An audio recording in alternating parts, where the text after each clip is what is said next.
வணக்கம் மக்களே. வணக்கம். போன வாரம் வியாசர்பாடியில இருக்கிற டெய்லர் ஷாப்ல சிஸ்டர் ஒருத்தங்கள மீட் பண்ணேன். சிஸ்டர் வந்து டெய்லர் ஷாப்ல ஒர்க் பண்றாங்க.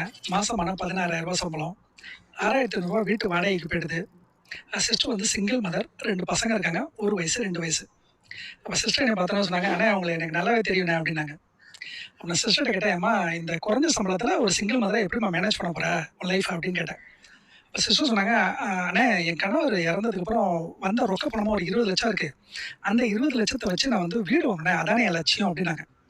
அப்ப நான் சொன்னேன், "அம்மா நீ வீடு வாங்க போயிட்டீன்னா, அப்புறம் இஎம்ஐயே மாசத்துக்கு கட்டணும். அப்புறம் 20 வருஷம் நீ இஎம்ஐ கட்டிக்கிட்டு இருப்பியே. இந்த சம்பளத்த வச்சு எப்படிம்மா மேனேஜ் பண்ணுவேன்னு?" கேட்டேன்.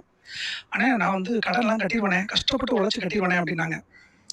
"சரிம்மா, அதுக்கப்புறம் பசங்கலாம் மேற்படிப்பு படிக்கணுமே, உயர்கல்வி படிக்கணுமே, அதுக்கு ஒரு 2 பசங்களுக்கு ரூ. 20,00,000 தேவைப்படுமே, அதுக்கு என்னம்மா பண்ணுவ?" அப்படின்னு கேட்டேன்.